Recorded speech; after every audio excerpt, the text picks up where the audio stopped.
Yeah, boy. Yeah, man, this is. Whew, all right. Getting up and running.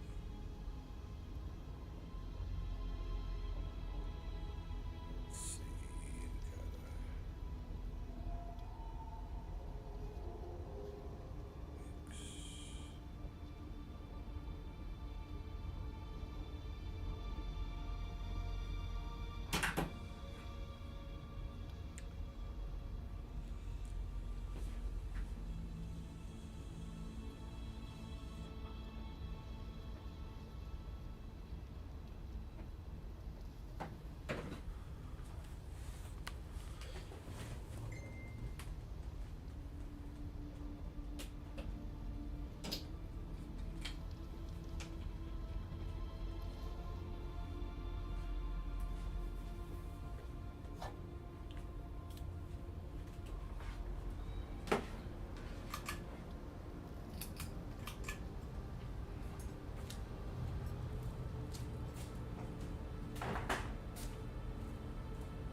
straight away.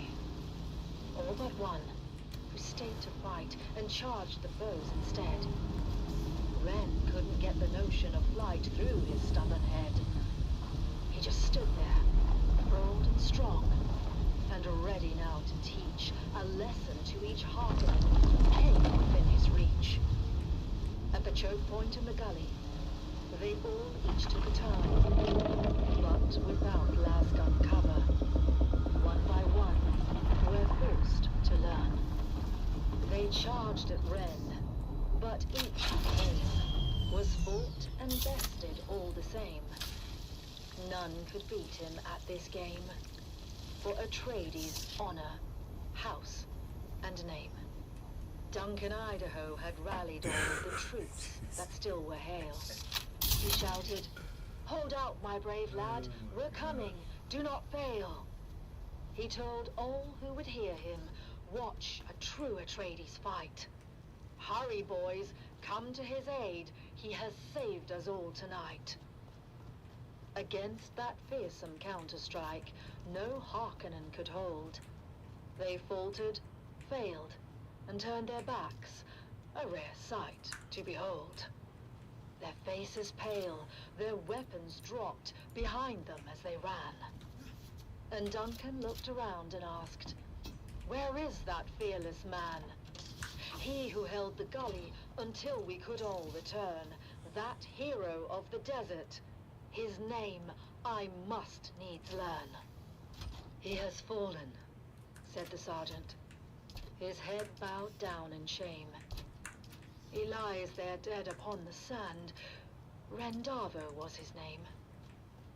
"I remember him," said Idaho, of Ren who'd seemed to rest, but for the blood that stained the shirt across his mighty chest. "That lasgun knew just where to strike, as plainly you can see," said Idaho to those around. "Yes, it knew more than we. It shunned his brow. 'Twas weak and poor, that much all of us knew. But found instead what better was his heart, forever true." The word spread quick among all those who had survived the fight, and every soldier did agree Duncan Idaho was right. Rendavo was no thinker, his mind slow, truth be told. His head, they said, was thick as wood, but his heart was made of gold.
It's the Wastelander Chronicles, brought to you by O'Gary's Imports. O'Gary's Imports. If you want it, we have it. And if we don't have it, we'll get it. Join us now as we journey to the blistering sands of Arrakis, where we follow the adventures of the O'Gary clan, a pioneering family of salvage experts, as they scour war-torn battlefields and crash sites to discover their next great haul. Hey there, everyone! Welcome back to the Wastelander Chronicles. I'm your Badland Scout, Sally O'Gary, back with another wild adventure. After that scary encounter with the Masquerade, we got our hands on that super mysterious map. Dad was all over it, trying to figure out where it led. Normally, he would take it over to his Mentat friend at the Seleucid Bowl. I used to think Master Chin was scary when I was little. The way he got that faraway look in his eye when he did his computing. Master Chin would have taken one look, and before you got a word out, he'd have done a sector-by-sector comparison of the map with known topography. But in this case, Dad didn't want anyone knowing the secrets of the map before he did. I'll figure it out myself. Mom said he was being a paranoid old fool, but what should have taken 30 seconds took 2 days. And don't you know it, 2 days later, we found ourselves piling into Clovis, our 68th Homeland Master, and set a course for the Hogavation. Once we were underway, Dad unfolded the map and pointed to a marking that looked like an angry beetle. This is our destination, kids. Remember that old Empire facility we found a few weeks back? It was a maintenance facility. You know, a bunch of tool pushers they kept around to fix stuff for the eggheads. I guess a scientist can tell you how much a pound of worm shit weighs, but put them all together in a room and they still can't turn a screw to save their lives.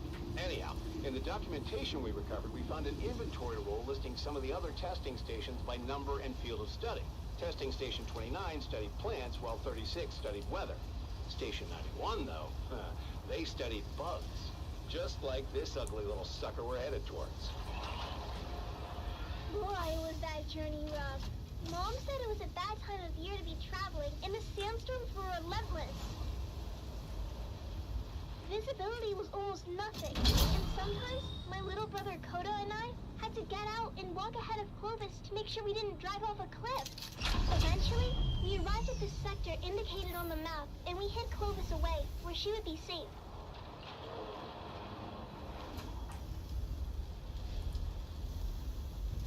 As usual, Koda and I took the point and went ahead of our group. I won't lie, every step of that mission was a chafing nightmare. Before we left Clovis, I made the harebrained decision to break in a handed-down stillsuit that didn't fit right. I was in rare form and fit for time when we finally came upon the massive portal in the rocks.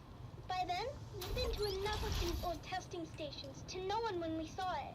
The oversized doors were slightly open, but peering in, we could only see darkness. Koda was immediately apprehensive. Reading a lot of foot traffic, Sally.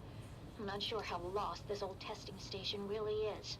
Of course, that's when Dad and the rest of the family arrived. I knew it! Keep it down, Finn. I knew it! You said I was a fool. You said I'd lead us into an ambush. The night is young. Ignore your petulant mother, kids. We go in wedge formation. After me. We squeezed through the narrow aperture with ease, but quickly found our way blocked by a massive pit of darkness. After we recalibrated our optics for low light, we found a narrow ramp that wound down to the gaping shaft. I forgot all about my chafing as we descended into the darkness. I hated the feeling in there, the lonely, oppressive atmosphere that long-abandoned places had in common. But the spell was quickly broken when a Harkonnen fire team floated on the center of the shaft from above. We flattened ourselves against the wall and kept out of their lights as the noisy and oblivious troopers floated past. You know that bloody city will never be finished. The beast is a fool. One day the Baron is going to come here and see where all his Solaris went. You don't want to be around when that Hey man, what's up? Welcome to the Why is stream. it you don't want that? You haven't met the Baron yet, have you, boy? Damn it, Finn. This isn't a testing station. It's a Harkonnen base. Can it be both? I told you the night was young. So, what do we do now? This place is huge. and we came this far. I say we go on high alert and check it out. We couldn't risk getting caught, so we stuck to the shadows and moved as quietly as we could. Mom was right. This place was huge, with tunnels going off in every direction. We saw rooms full of weird machinery and old tech, stuff I'd never seen before. But oddly, no bugs or insects of any kind. There were never any bugs, Sally. I think the symbol on the map indicate Harkonnens, not bugs. Well, their helmets are kind of bug-shaped when you look at them. That's when we heard footsteps and ducked into a side room just in time. Peeking out, we saw a group of Harkonnen troopers march past. We didn't know how many there were in total, but any kind of combat would have brought the whole base down on us. My heart was pounding so hard, I was sure they'd hear it. After they were gone, the spirit of adventure had left us, and we resolved to get out of there as fast as we could. Koda and I really wanted to kill us a Harkonnen, but Mom told us it wasn't our time yet. We'd get our chance one day. But boy was she wrong, as we came face to face with the Harkonnen captain at the top of the ramp. Our daggers were already in hand, as I went high and Koda went low. Eyes and thighs, we called it, as we practiced the move so many times. And that's how we killed our first Harkonnen. Koda took an ear for his collection and offered to help me start my own. But, ew, I told Koda no way. Once we made it back to Clovis, Dad sealed the hatch behind us as Mom brought her great engine to life. After we got back to Arakeen, Dad met his friend, Master Chim, and shared our findings. While we didn't score any decent salvage on the trip, Dad did receive a reward from the Atreides for providing them with actionable intelligence on the Harkonnen base. Apparently the location of that particular base had troubled them for a while. Last we heard, Gurney Halleck was on his way there with a heavy assault team. With that said, Atreides days are back at O'Gary's Imports. That's right, Sally. Discounts across the board if you serve the Duke and can prove it. Come find us on the Agora Concourse of the Grand Souk in Arakeen. Because at O'Gary's Imports, if you want it, we have it. If we don't have it, we'll get it.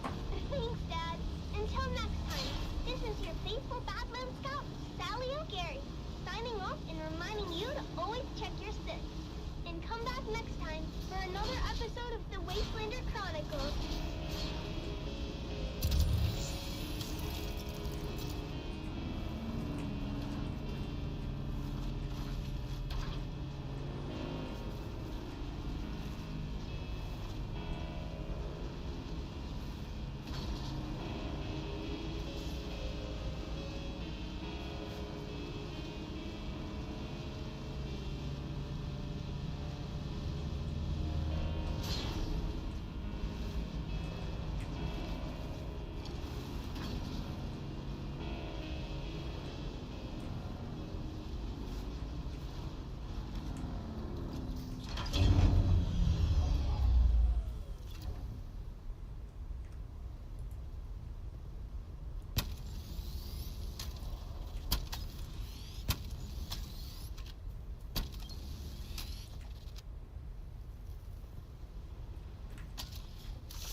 The voice of the Duke.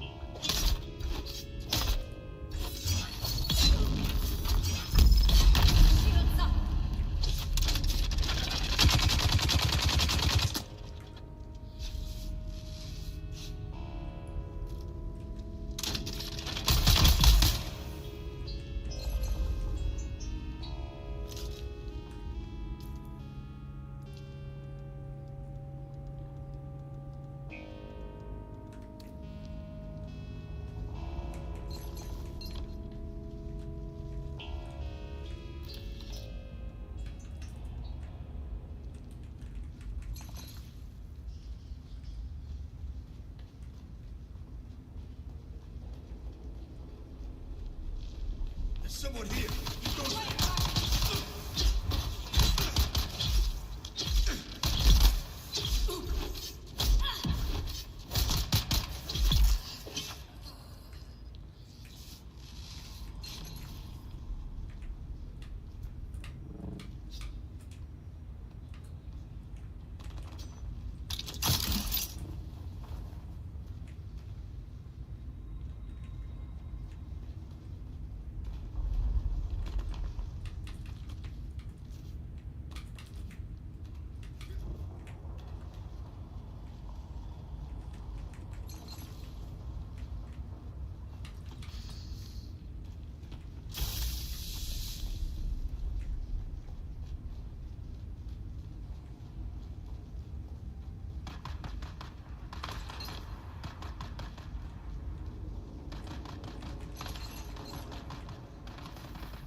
In this troubled age, when darkness stalks the land and corruption threatens to extinguish the last light of hope, a lone warrior roams the cosmos. A wanderer with no allegiance to any but truth.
Sector weather alert. A large sandstorm is approaching.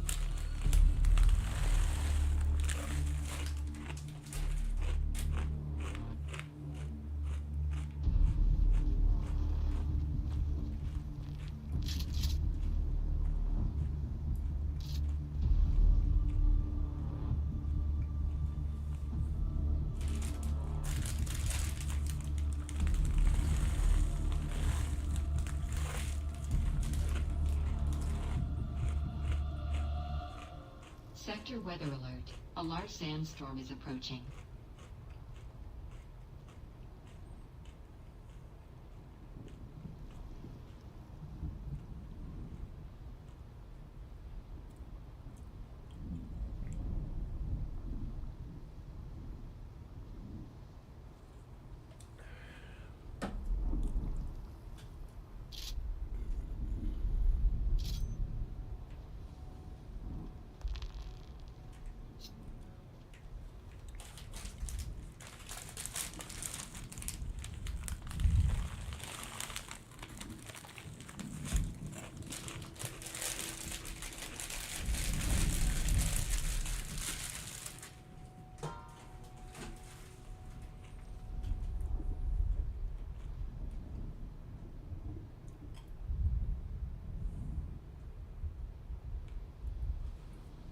Sector weather alert. A large sandstorm is approaching.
off! Are you lost? Grenade out!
how they try to get you, man.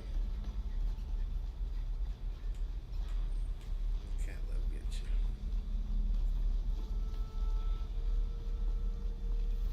Yeah, there we go.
Bruder! Kettle foul.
ally has been slain.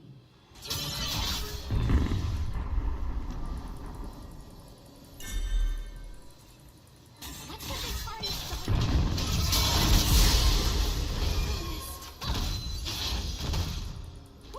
An enemy has been slain. An enemy has been slain.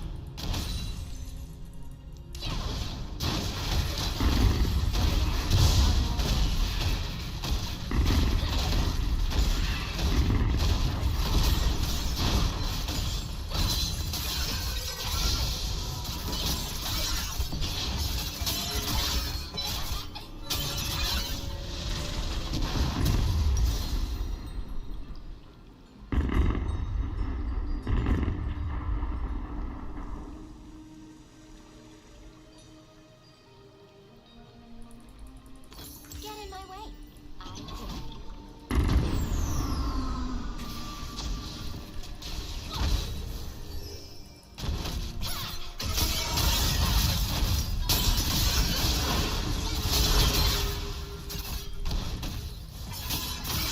Maybe we should shoot. Shut down. An enemy has been slain.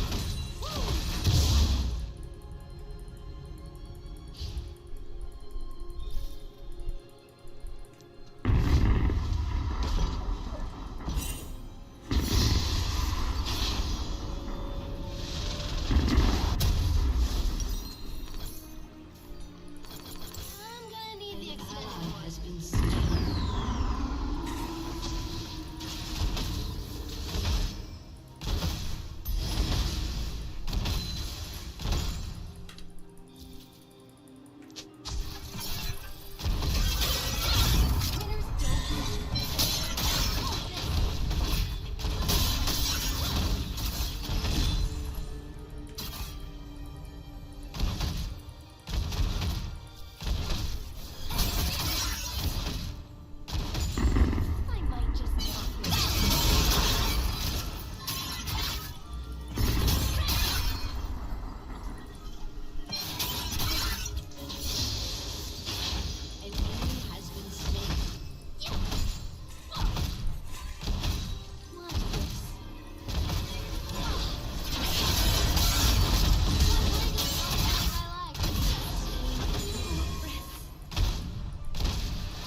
peasy.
Are more like guidelines, really.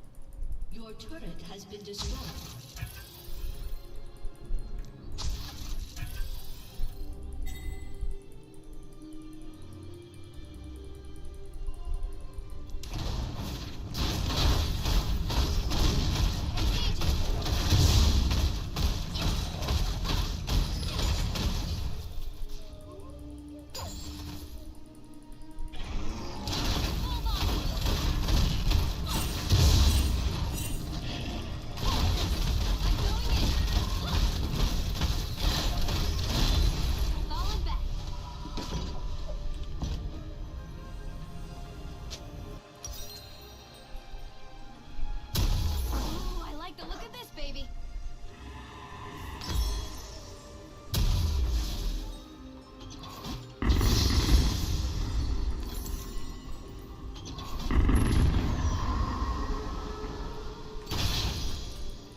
has destroyed a turret.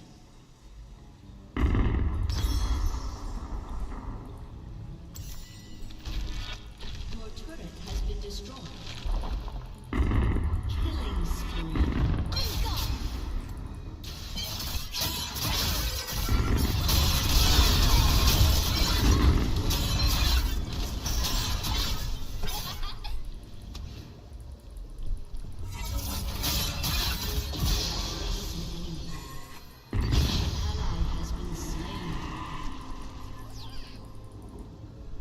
Shut down.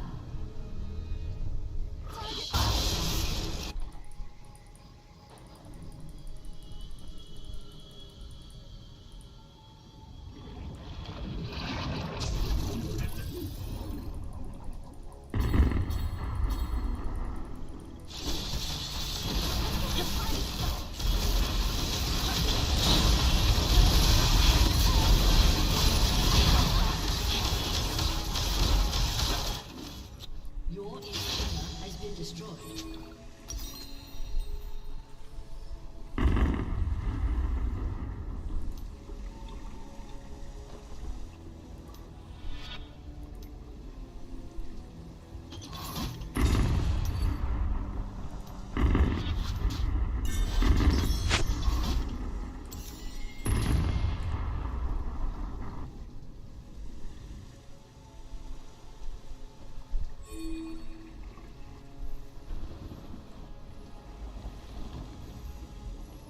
Enemy killing.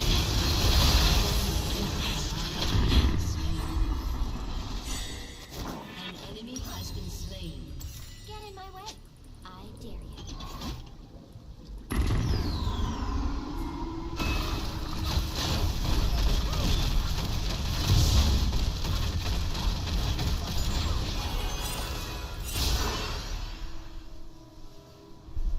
Maybe we should shoot faster.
enemy has been slain.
Nine people are now in custody after a crackdown on, quote, illegal behavior. Kansas City, Missouri police say they saw suspects run red lights, driving the wrong way onto incoming traffic, and performing stunts in the road.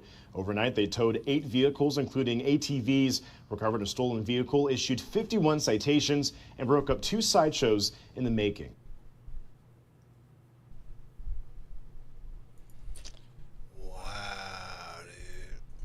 Dorm life usually means squeezing into twin-size beds, maximizing limited closet space, and navigating communal bathrooms. So when you're packing, it pays to be smart. Every item should work hard and earn its spot. We're talking top-rated, expert-approved essentials to help you settle in and thrive.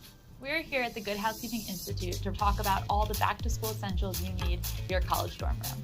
Emma Seymour is the Associate Director of the Textiles, Paper, and Apparel Lab at the Good Housekeeping Institute. First up on our list, make that rock-hard dorm mattress actually sleepable with a comfy topper. This one's a top-tested Amazon pick, just $36 for a Twin XL. This mattress topper goes on like a fitted sheet. It's a 5-sided topper and adds a little bit of plushness to your bed with a down alternative fill and a polyester cover. Makes it really easy to take care of.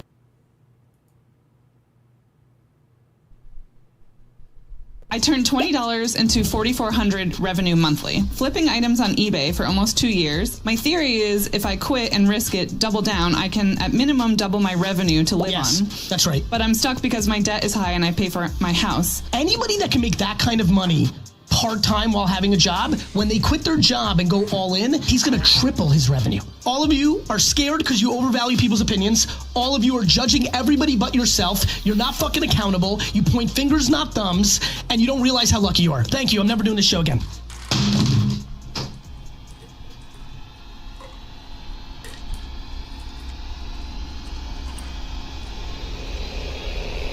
No, but I missed the show. I missed the show. I missed the show. I mean, Jesus.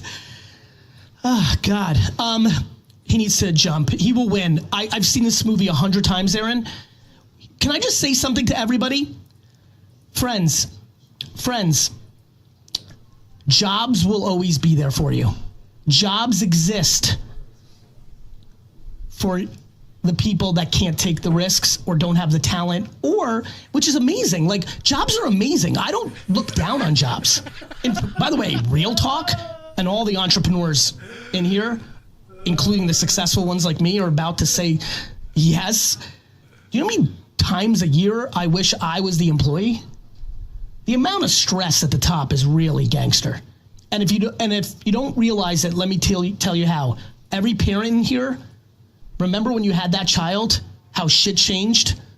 That fear you have every day, that stress you have every day to make that person live and be happy. So anyway, I just think that there's such an opportunity for more happiness. This guy, if he quits, is likely going to quadruple his revenue, not double. The debt's the debt, whether he has the job or not have the job. If he quadruples his revenue, it sounds like he's going to be able to pay off the debt quicker. And what he doesn't realize is at 27, if he fails at 29, he'll go get the same kind of job paying the same amount of money. There's almost no risk in quitting a job because there's always another job. Next question, Aaron. Okay, the next question is from Ava. What advice would you give someone that struggles to do the mindless daily tasks that you need to do to be successful because the lack of immediate gratification is like eating glass? I do not understand the lack of resilience in society. Life is about eating glass. What's her name? Ava. Ava, why are you the chosen one that should have life so easy? Ava, why are you the chosen one that should have life so easy and so great? We all have to eat glass. There's not a single person that you know, everyone, that isn't eating glass. Oh, I know what you all do.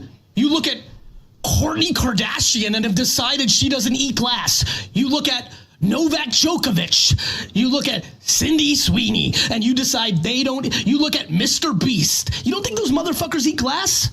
Those motherfuckers eat a lot of glass. You know what it's like to live in the public eye and have judgment at scale daily?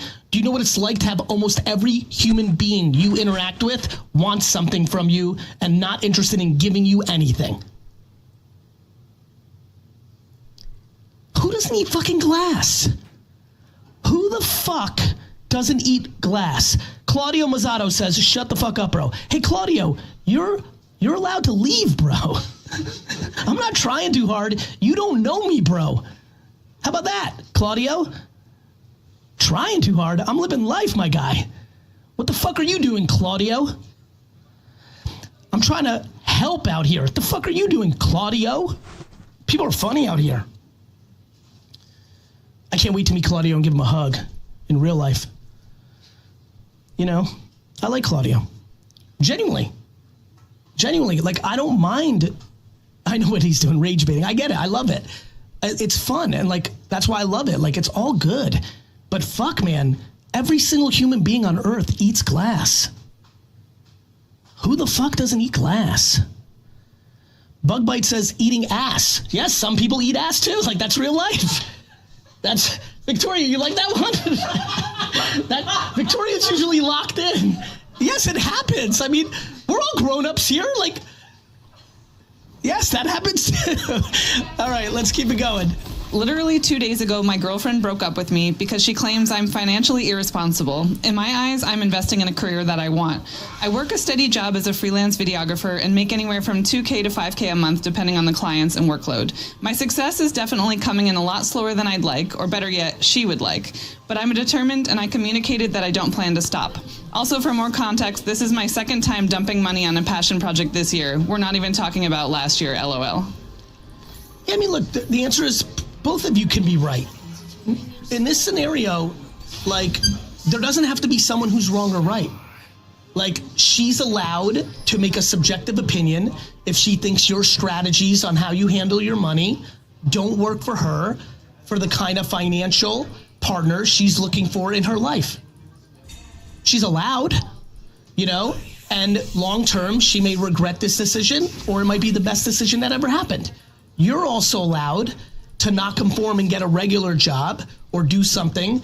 You are not in a place where you have to make a certain amount of money or do a certain thing to appease a partner either. There are unbelievable amounts of women in the world that will love you for what you do, for how you do it financial. What is financial success? It's different to everyone. Is $100,000 a year enough to make? To, you know, for many women and men, it is. For many women and men, it's not. I don't judge what people are looking for. They're going to have to live with that. If a woman is only looking to, you know, marry a man who makes $1 million a year and she breaks up with a couple of guys along the way that treated her better, at 62, she may regret that. Maybe she doesn't. She's allowed. Same for men. Same for men that marry. I mean, do you know how many you know, we always love to say women are gold diggers. You know how many men are gold diggers? There's a lot of men who are trying to marry rich girls or girls that have rich dads, or like, there's a lot of shit going on in the world. The answer to this question is all of it works. Neither are necessarily right or wrong on surface level.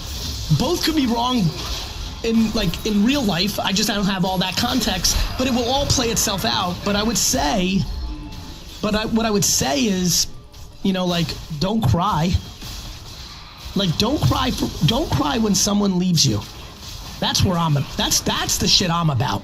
Do not cry when someone leaves you. Be self-reflective. Think about if there's something you want to do different and be better. Be accountable.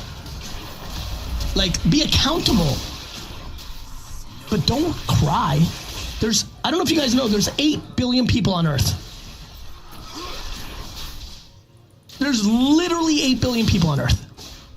If you were broken up with, there is a high percentage chance that the next partner you're going to have is better for you. If you are fired, there is a good chance that your next job is going to be more fun and pay you more. Stop being scared of adversity. Being ghosted, being dumped, being fired are often the best thing that ever happened to you. Everyone has just decided universally that it's the worst. The end. You like that one, Mike? That one hit you a little bit. I know you. That one hit for you? You're happy, right? That was good, right? I actually felt that on you right now. Good shit. And Mike's huge garage sale coming up this Saturday, or he is fired. We all know that. Oh, man, I'm in a really good mood. I love doing this show. I'm going to do this show a lot. A few moments ago. Thank you. I'm never doing this show again.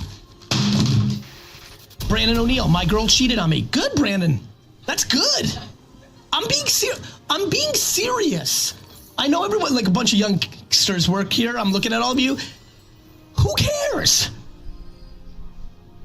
My point of view on that is you got lucky that you got to the truth. Now you get to make a decision. How about this? I wouldn't even judge you if you decided to forgive her and everyone's allowed to do everything.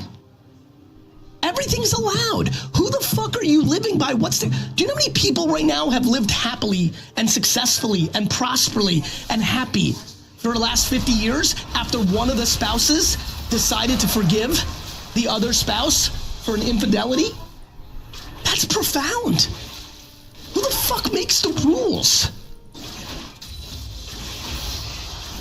Good for Brandon that she cheated on him. It's given him clarity of an option.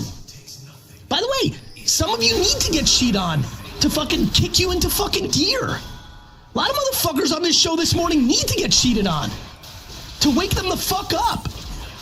Because they're taking their fucking partner for granted.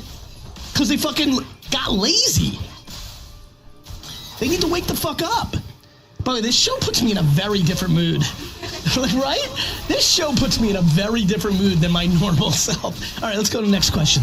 We have a question from Michael. How do you go into a new position with little influence within your organization and communicate with a little grace and dignity that they're doing it wrong? By communicating with grace and dignity. He's got it. By not being scared of the ramifications. What he's really asking is, I'm a little bit scared to do that because they might fire me. Or they might think I'm a complainer. Or they might think I'm a problem. And he's not wrong. But here's my thing. Do you know why VaynerMedia became the largest independent global agency in the world? It's because that's the only thing I do. You know why? We don't get clients all the time because of it. For a lot of you on Team Gary here or V-Friends, you don't know this. We do not get clients a lot because I tell them directly the truth and they don't like the truth. But here's the punchline. We get a lot of clients because of that. And so if Mike does this and gets fired, he wouldn't have won there anyway. And I love him because he asked, the problem with a lot of people is they come in and they're like 23 and they think they fucking know everything. And they're like, you don't do social right. And they and they do it audacious. They do it classless. They do it with entitlement. But notice how great that question was. So I think he's on it. And I could not encourage people more to respectfully and humbly communicate observations, because that will give you an indication of where you work. Right? Aaron, you already know this.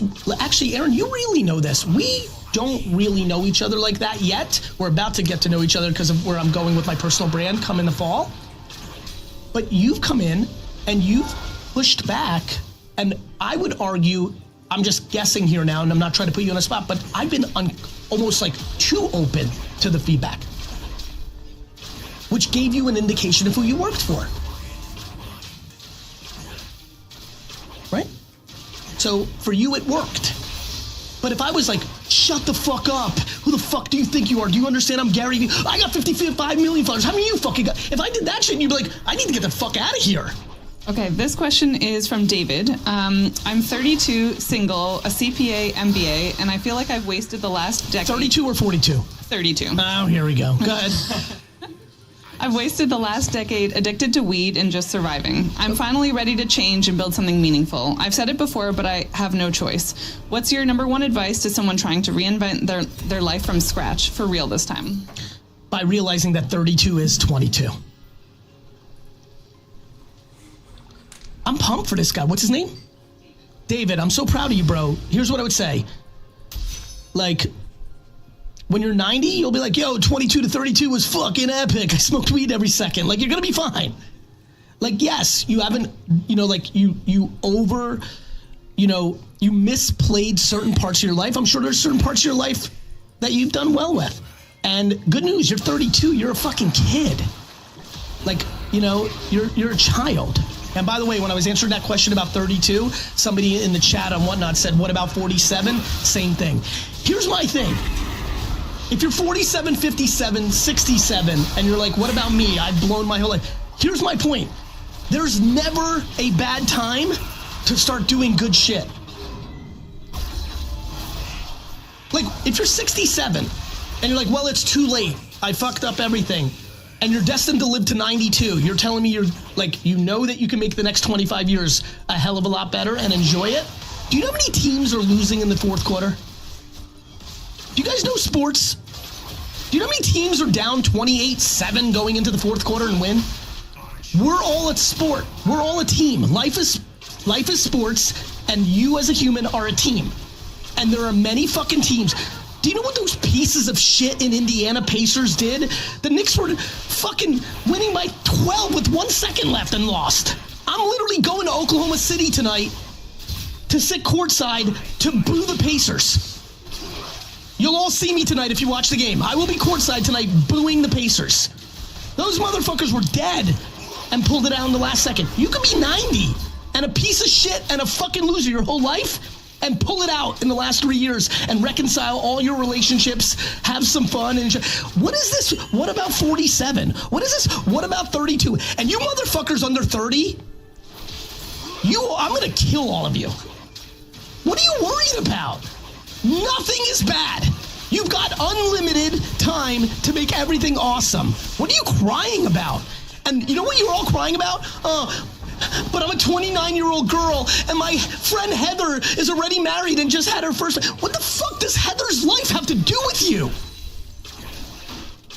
Next question. Okay, this question came through your text. It's from Samantha, who's 25 years old. She says, I'm an actor, and my life is not going in the direction I want it to. The reason for me reaching out is to ask if you offer life coaching sessions. Listening to your videos has been giving me so much inspiration and motivation, and sometimes I even feel like you're speaking directly to me. I started disconnecting from friends I grew up with lately because I no longer feel connected to them. I've realized I want to hang around people with big ideas and who see me and my ideas as a possibility. I don't know, I thought I'd reach out and see if I could get even like 5 minutes with you. I guess I feel like I am directionless. It has been feeling like no one gets me in my dreams, not even my family. Samantha, I'm so pumped. I'm so proud of you. You said, as a 25-year-old, you have realized one of the great lessons of the human life. I'm about to change thousands of people's lives in this moment and millions over the next 3 decades that watch this clip. If you are unhappy, you must do the following. You must audit and limit and replace the people and the content you are consuming. Who you spend time with and what you listen to is the fundamental reality of your emotions. My friends, if you are unhappy, you must break up, quit, or if you love your mom but she's a negative Nelly and you guys talk twice a day, you need to move to twice a week. You must cut out or limit. I'm not saying you gotta never talk to your dad again, but if your dad, every time you call him, is like, Dad, how are you doing? My back, my boss, I think I have cancer. Like, how's your idiot boyfriend? If that's the combo, you need to get the fuck out of there. You need to go surface level. You need to start thinking about therapy. You need to start consuming positive content. My friends, you are only unhappy because of who you spend time with. Let me give you an example. When my homies tell me they're unhappy with their job, yo, bro, like this is real life. When a friend of mine's like, yo, I fucking hate my job, I go positive. I'm not that friend like all of you are the same kind of friends. Most of you are not me. Most of you are enablers. Your buddy's like, yo, I hate my job. They're like, yeah, that boss a dick. No. I go to let's take a step back. What can you do about it? And then I remind them, you got a beautiful fucking daughter who's an Olympian. You've got a fucking, great wife. You're going on vacation for 2 weeks next week. You love your softball team. I just go positive. And then I go accountable. I'm like, you can quit. But we're just in this culture of fucking enabling. Everybody here, what I'm feeling right now is something I don't say often. I'm asking if everybody's ready to be a better friend. Please put in the chat, better friend. If you're ready to stop enabling your dwelling, unhappy loser friends and are willing to do what I'm doing on this show for you every morning to your friends. I get they're your homies, but you can't just be like, yeah, you're right. When your girl's like, oh, Rick's such a dick. He went bowling too late last night. You need to be like, Karen, shut the fuck up. Rick's a good dude. Rick's better looking than you. Rick's providing. Let the fucker bowl. Not like, yeah, Rick's a dick. Do you understand? Enough enabling. Next question. Question from Jason. How do you deal with a franchiser who micromanages their brand? I'm the consultant and all creativity and innovation gets blocked by a controlling founder. By not being a consultant.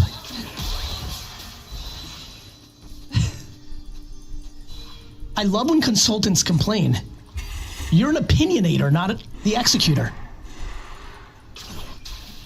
You want to control shit? Own your own shit. And guess what you do? You own your consulting business, which means in this scenario, he can fire the client. They're allowed. Leave.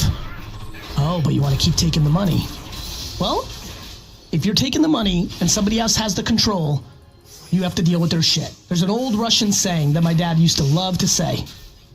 Whoever pays for the music gets to pick the song. You don't want mommy and daddy to tell you how to live your life because you're 24? Stop taking their money. You don't want to have mommy and daddy have power on you and tell you who you should date, how you should live, where you should work because you're 25. I've got a big secret for you. Stop taking their money and you got all the control back. Ronald said, damn harsh. Actually, not really. Actually, profound. What's harsh is all the kids right now that are 26 that hate that their parents are in their business and don't realize by not taking the money, their parents are totally out of their business. Aaron. I have a question from Roxy. Do you have moments when you lose motivation and feel depressed? What keeps you going? I would not say I have moments of depression because I would say that I have too much of a perspective. I have many moments of micro lack of motivation because I go so hard and I'm a human being and there's just going to be moments. I'll tell you one thing that's fucking with me. Let me be a little transparent and vulnerable. I'm a little, I love making fun of all my friends that moved to Florida because I'm like, you're a loser, because they think they're like A players. I'm like, you're not an A player once you move from New York to like LA or fucking Miami because you're like in yoga in the middle of the day and you're like fucking, like, you're just not. Like, you can't be an A player in Miami. Like, let's just call it a fucking, I'm talking like a gangster fucking, like, like you're a gangster. Which, and by the way, most people should be B- players. But I will say this, I'm a little bit scared about this. As I get older, I definitely am realizing, like, a rainy day is not for me. I fucking hate rain. By the way, the suicide data around Seattle and London, like, I understand it. I don't like rain. I fucking love snow. Like, love. That must be that, like, Soviet Russian, like, it's probably in me, right? I fucking hate rain. I honestly, fuck rain. No, I'm telling you, like, gloomy rain is like the only times I kind of feel unmotivated, Aaron, there's a direct correlation to the rain. I'm telling you there is. I can't fuck with rain. I fucking hate rain. And then, like, people are like, look, tons of people in the comments are like, I love rain. That's awesome. That's what I love about life. Like, you know what? I used to not like cilantro because I had that palate that, like, is like soap. And I always had this ideology that I wanted to like every food, and I forced myself over time by eating it often. Fuego 23, congrats on the pack. I have systematically gotten myself to be decent with cilantro. I just decided that I'm going to systematically over the next 4 years get myself to like rain. Right here. Yep, decide on the spot. That's it. That's big. All right, let's move on. All right, question from Sean. Gary, I'm 21 years old, hate going to school, pumped doing my side hustle being a video editor. What advice would you give for me as a third-year college student trying to balance school and work? Quit school. Quit! Do companies even look at college anymore? Do you know that I'm looking at all of you and you couldn't? If you told me Victoria's the most important person in my professional life, if you asked me what school did Victoria, Emily, Anna, Hannah, if you said to me, I will give you $1 billion in cash right now to tell me what colleges they went to, I'd have no clue. I barely know that Ross went to LSU and he wears LSU stuff every fucking day. I have no clue ready for this one? I don't have a clue if LSU is a good or bad school. I don't know what LSU's good for. I know that Shaq went to LSU. I know that Joe Burrow went to LSU. I know that a tiger is a mascot. I know it's in New Orleans.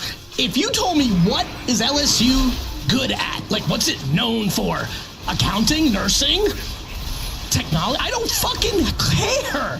That's not real life. Quit school. Especially if that dude's taking on debt.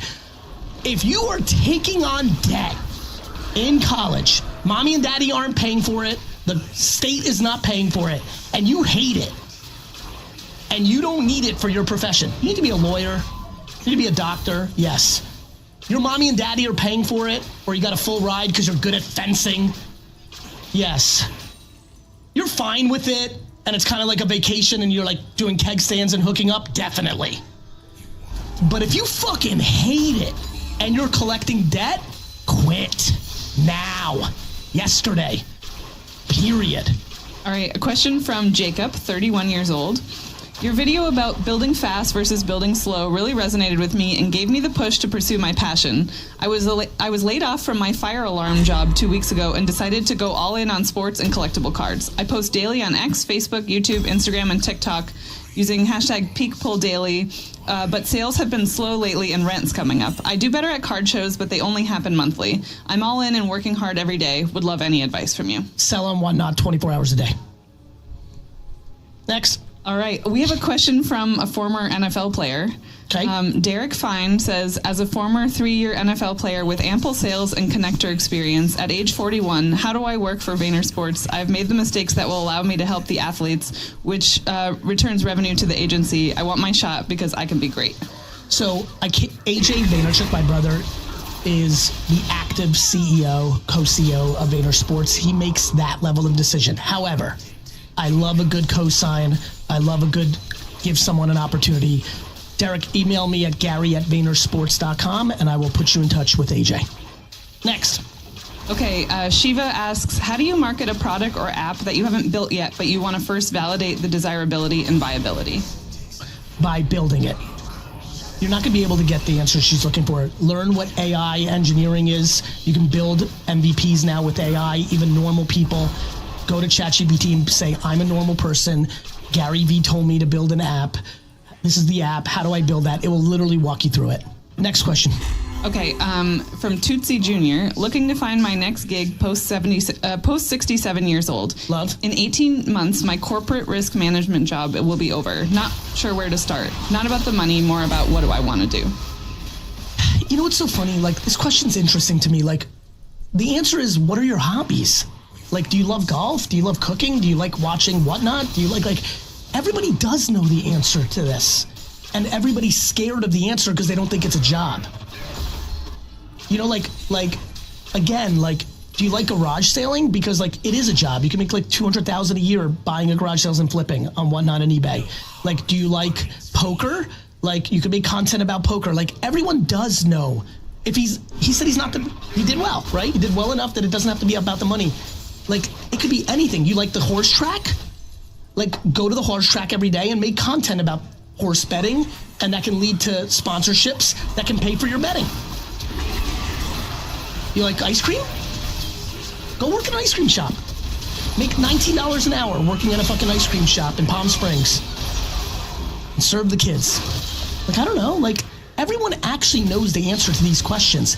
Everybody fears leaning into their happiness. There's this almost inherent subconscious misunderstanding that you can't do it. You can't. This is why I'm how I am.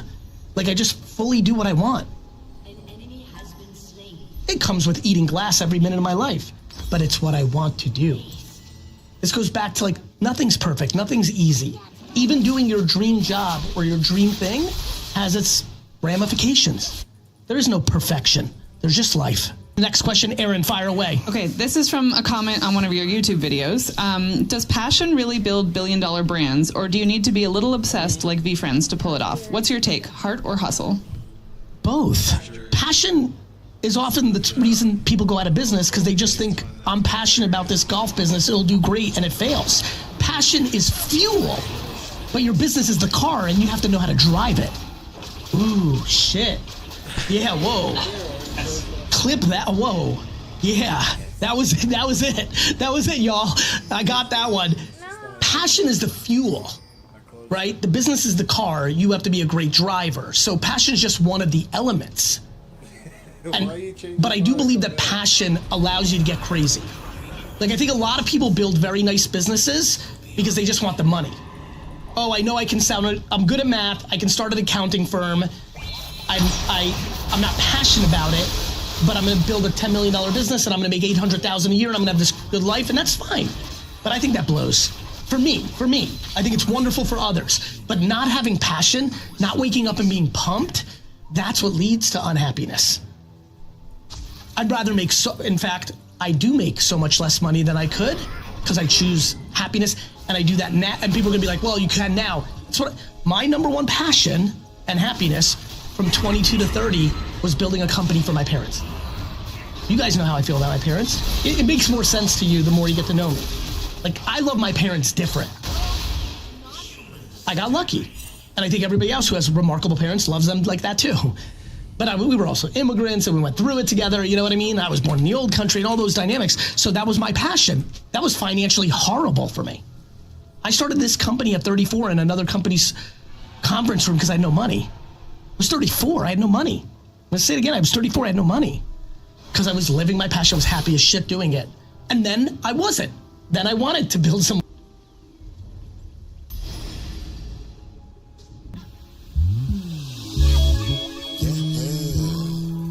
It's your boy, Mr. Easy Wider, right here on WEED.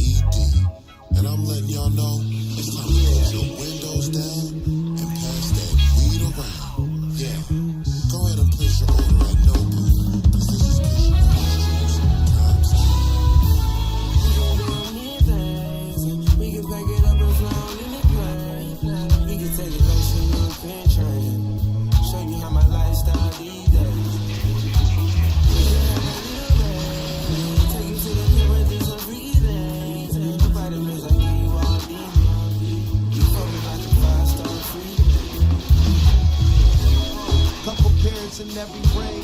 Private plane, fill the buckets with champagne. She ain't thinking about a wedding day. Update her story, letting everyone know she landed safe. She like to smoke weed every day. Rolling up a stogie while she let the oldies play. Hey, hair long, getting no race. She cool with y'all, but she wanna be with Taylor Gang, Taylor Gang.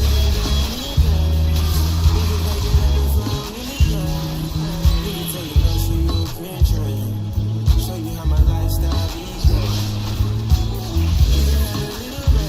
Take you to the mirror, do some breathing. Vitamins I give you all these. You fuck me like a 5-star free.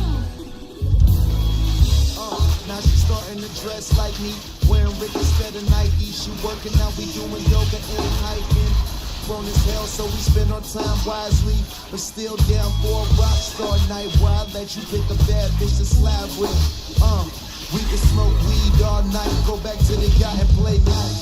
This game, you know what the vibe is. Come on.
Got what it takes to go and get that new house by the lake. I go hard My son and my daughter gon' be proud when they hear my old tapes. My push making clouds by the fireplace, getting baked. Maybe tomorrow have a jet ski race. Might crack a couple bottles on the beach day. $multi-million calls about release dates. Cause they make us swimming dog through the deep waves. Never rush nothing, went through each phase.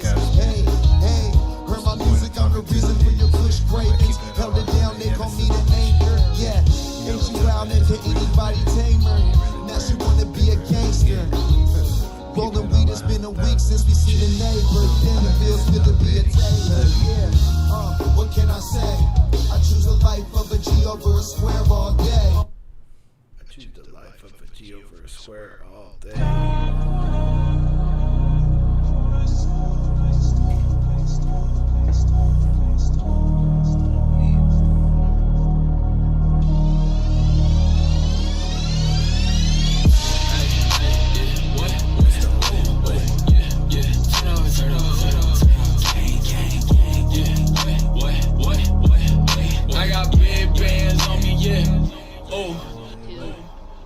If you guys haven't heard about it, but it's like a, if you put trapping in Japan, you'll find like, it's a playlist like 36 minutes long of just this shit.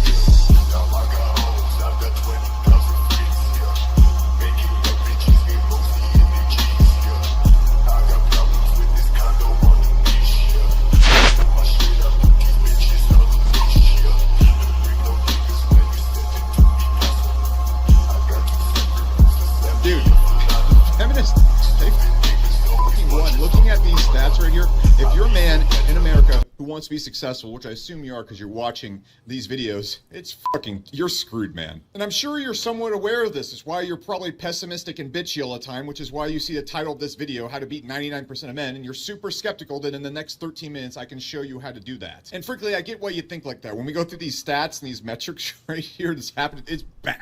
And I know what you're thinking. This douchebag in front of a Lamborghini probably just wants to sell me some shit. No, I'm already fucking rich as shit. I'm not going to sell you anything. And by all metrics, I've beaten 99% of men. I'm very rich. I bet the 9-figure net worth in my early 30s. I've had a six-pack for a decade now. And I'm also happily married to an attractive woman who is nice to me. So by all tangible metrics, I've beaten 99% of men. So you better trust me 6 ways to your mom's chocolate milk cookies that yeah, I can tell you how to do it. And it really comes down to one thing I'm going to show you in this video. And it's the one thing all these dudes that are suffering from these stats I'm about to go through are lacking. So fucking pay attention for 10 minutes, please, because what's happening to these guys, what's going to happen to you is dark. Look at these stats. This is ridiculous. I just went to ChatGPT and said, ChatGPT, how butt-fucked are men in America? I didn't actually ask that. It gave me a completely different picture. Got some really interesting links on that. I'm not going to say I didn't explore them, but that's off topic, so we're not going to, that's a totally other video. That's a very sexy video that we're going to have in the future when I have more followers and you can't unsubscribe. But looking at this shit like right now, what is going on with you guys? And again, I have the solution to this, but let's judge and laugh at men in America right now.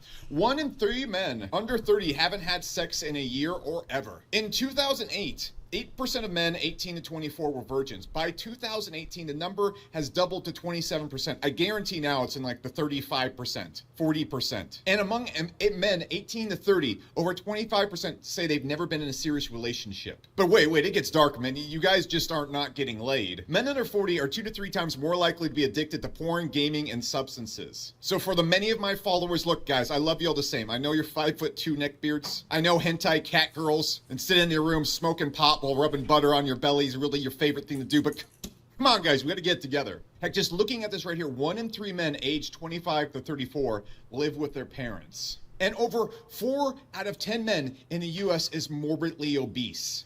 1 in 3 men 18 to 39 are obese.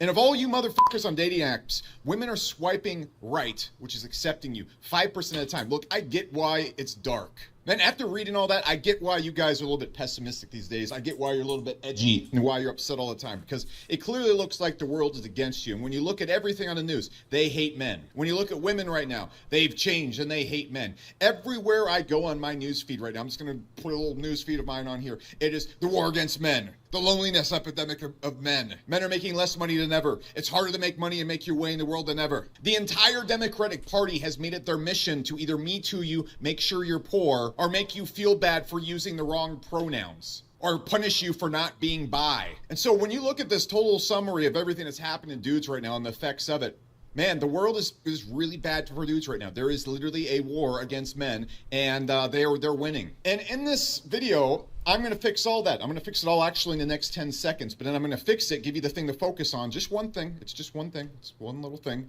And then I'm going to show you a few paths that you can do, things you need to do now if you're in your 30s, or definitely extremely, like immediately if you're in your 20s. That will fix all of it. It will fix it all. You'll be fine. So here's number one. Here's the big one. All right, get out your notebook over here. Write out your notebook. Get a Sharpie. It's going to be very big. You're only going to need to write one thing. Here it is. Who gives a fuck? Point number one, I'm going to give you a few simple things you will do that if you do, I promise you will beat 99% of men. Hands down, easy. It won't be a problem. I'll even link you to videos right after this that are going to enable you to get rich. And I won't even sell you a fucking course or some mastermind or some Discord group where I try to teach you how to be a man. I'm not going to fucking do that. I'm just going to fix it all in one video. And I'll show you to make money without selling you a course either. I'll fix it all in just a couple of videos. If your short Gen Z millennial brain can avoid the TikTok syndrome of clicking away here for a couple minutes. Here's the thing you need to keep in mind. Who gives a fuck?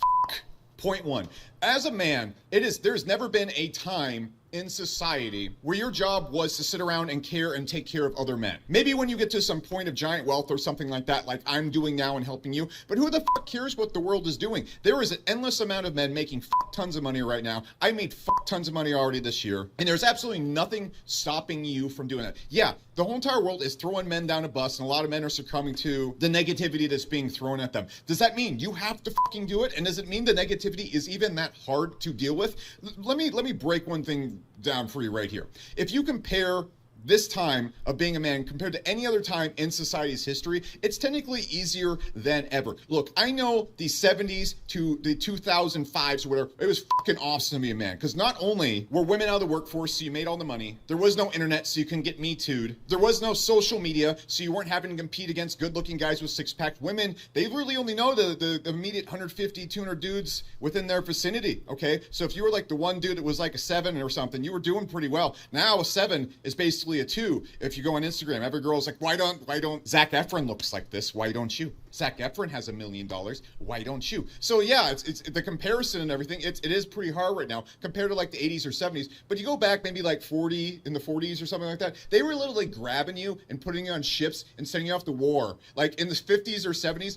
Literally, the average experience for a 20-year-old was you get kidnapped by the government and have to go to the jungle to fight in a Mortal Kombat fight to the death against a bunch of angry Vietnamese people climbing in tunnels whose life goal was to light you on fire. Like, it's not that bad, first off. But secondly, just because 99% of other dudes are having a bad time, it doesn't mean you have to have a bad time. Look, I'm going to tell you something straight up. I made a ton of money this year. Since the age of 30, I've had a six-pack. When I was 20 years old, I was very, very bad at talking to women. I was an incredibly awkward motherfucker. As you can see, I've totally become well-adjusted in this day and age. If you look at, yeah, this is peak emotional maturity and stability right here. But ignore the fact, I was bad at talking to women. I managed to fix that. I was, in fact, just a basket case. I was depressed all the time, drinking, watching the tits on the inner tube, smoking pot, doing all the things. And now I don't. And I'm going to tell you what. Fucking Joe Biden, fucking the woke cult, a bunch of purple-haired women, the women from The View, they didn't show up on my doorstep and stop me. No one showed up to stop me. And so the bigger point I have to get into right now before all this is I scroll through my YouTube newsfeed constantly reading Charlie Kirk or whatever his fucking name is telling me how hard it is to be a man, and seeing Andrew Tate and all the other people and everybody and their fucking dog out there and all the fitness influencers and alpha male influencers telling me, oh, it's so hard being a war on men, so dark right now, women suck right now, blah, blah, blah. Women have always sucked. When was there a time when there wasn't a bunch of fucking dudes who were not doing well in life that were mad that they weren't getting laid? Like, women have never been nice to dudes, first off. There was never like a time where you were in a bar. Like, I went up and I lived back in a day where you'd have to approach women at bars. Trust me, they weren't fucking nice. If you were a short little 5'2" neck beard and you went approaching women at the bars with your little funky haircut, want to show them your Pokemon cards and shit like that, they weren't nice then either. Okay, there's never a point where frumpy little dudes had a good time. So get that shit out of your mind. I'm sorry that women are going on OnlyFans now and showing their butts for millions of dollars. The thing that you need to come back to before I get on any of these rants right here is it doesn't fucking matter if it's hard. There is nothing stopping you from being that 1% of man that gets all the things that everybody's talking about that they can't get anymore. There's nothing stopping you. Yes, 99 other dudes are having a bad fucking time. Why do you? There is nothing stopping you from making good amounts of money. There's nothing stopping you from getting a six-pack and being good looking and taking care of yourself. I know the average view on this channel has a height of about 4'11", but other than that, I mean, there are midget girls out there for you. You'll be fine. You go into your little Hobbit gym, my little 4'11" followers, you can lift some weights, get jacked, you'll be fine. You still won't be able to reach the top shelf at the grocery store, but that's fine. You just don't go to the grocery store with women.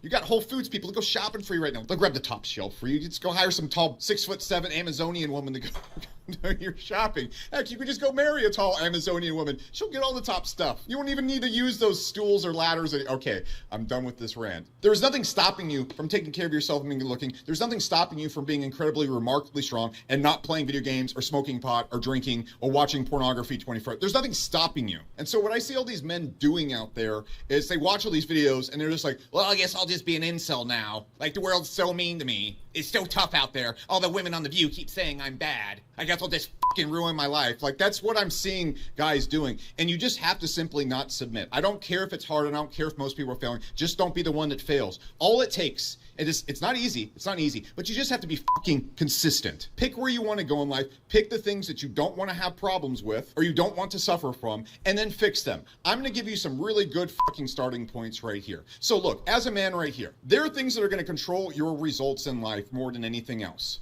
It's your ability to make money, it's your ability to control your health, it's your ability to be mentally strong, and it's going to be your ability to probably interact with women. So here's...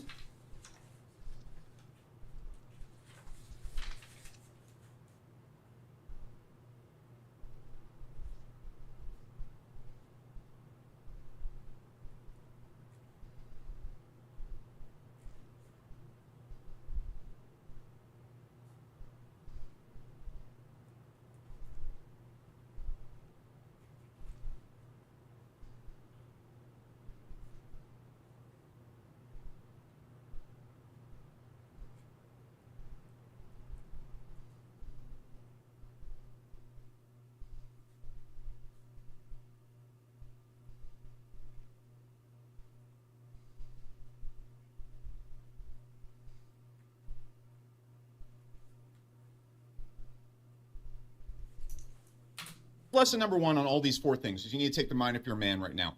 Every single one of these four things is adjustable. For some reason, almost everyone I knew growing up, everyone I know now still believes this.